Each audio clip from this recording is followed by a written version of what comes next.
Let me remind the audience again, I'm speaking with James Carroll, who's a former priest who's been a civil rights worker, an anti-war activist, and a community organizer in Washington and New York.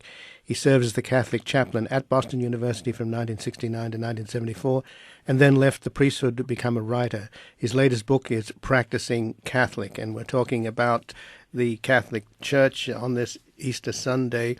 James Carroll, you said it's over if the fundamentalists, led by Cardinal Ratzinger, now Pope Benedict, were able to mount a counter-coup and take over the church after John the 23rd and reverse or freeze Vatican II. What evidence do you have that it's over? Let me draw an analogy with the way in which the Soviet Union was dissolved. Once the vast population of the Soviet Empire began to openly see the truth of the ways in which their authority structure failed them, most dramatically, for example, when the authorities of the Soviet Union tried to deny that the nuclear plant meltdown at Chernobyl in Ukraine was a danger to the population, when they saw they were being lied to, they began living, as Václav Havel put it, they began living in the truth.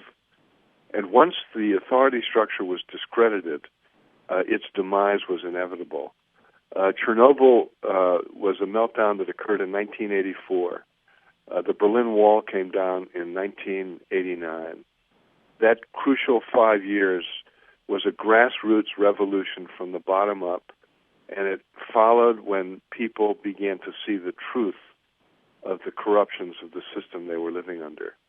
And James, I'm talking about the broad Catholic world seeing the truth of the corruptions of Catholic clericalism, and that's why I think its days are numbered. Well, when you say that their days are numbered, James Carroll, I take it that this is a case of a kind of emperor's clothes becomes a gradual kind of eye-opener for all lay Catholics and for all of those toiling in the fields of our Lord, and as opposed to those in the power. Since those in power engineered such an extraordinary coup and who have consolidated themselves so dramatically, and you recall, of course, that the Ratzinger, as the leader of the doctrine, managed to change the rules by which popes get elected to get himself elected, in effect. That's true. That's true. So how do you dismantle that structure? Well, I can't predict in detail how it's going to come about, but once the moral authority of leadership is destroyed, the change in the institution follows, and that was true even of the most heavily armed military dictatorship in history, the Soviet Union. That grassroots revolution is occurring now. When you see the seminaries of Ireland emptied out, when you see the Irish people stopping their contributions to the collection baskets of the Catholic Church, when you see phenomena like that across Catholic Europe, when you see more and more Catholic lay people in the United States openly expressing their disagreement and dissent from the teachings of the Church, the authority structure has to follow. This is what a revolution from the bottom looks like. And the Church has a tradition of being responsive, actually, going down through the centuries. I predict there will be another General Council of the Church. I predict it will include not just bishops, but priests and lay people. And it will address the basic structural questions that it began to take up with Vatican II. Democracy, accountability, checks and balances, a power that is accountable to the people. The Catholic Church is not going to survive as the only human institution on the earth that is immune from the revolutions of democracy and feminism, the cry for social justice within the Church.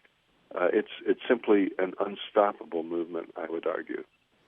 So in terms of this unstoppable movement, James Carroll, it would seem that what we're witnessing now is the kind of slow and rather painful self-destruction of this conservative clique in as much as... Exactly right. It's not the Catholic Church that's being destroyed here. It's the Catholic fundamentalist clerical culture, which has betrayed the Church in a very basic way. And it's being exposed for what it is. And you're going to continue to see phenomena like the American Catholic nuns staking out an independent position from the bishops on a large public question like the health reform bill. You're going to see people more openly rejecting the teaching authority of the bishops on questions like birth control, homosexuality, the place of women in the Church. These things are happening already, and and the collapse of the clerical structure is taking place far more rapidly than I ever imagined it would.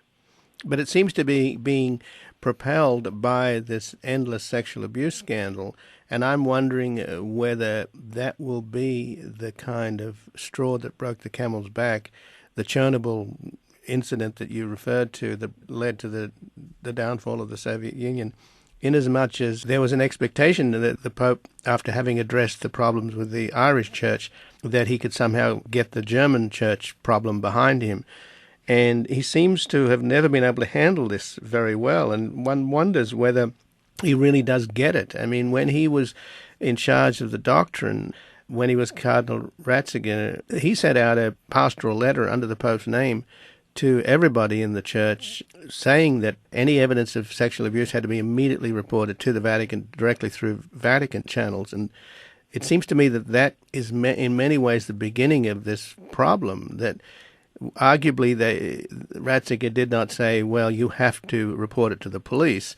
And that's their argument, saying, well, we didn't say not to do it. You know what I'm saying? Right. I do. And so what you have there is evidence that Cardinal Ratzinger himself is collusive with the cover-up that the bishops are all guilty of. So Cardinal Ratzinger can rebuke the predatory priests with great fury, which he has done, but he cannot chastise the enabler bishops because he's one of them, which is the essence of the problem that the Church hierarchy faces now.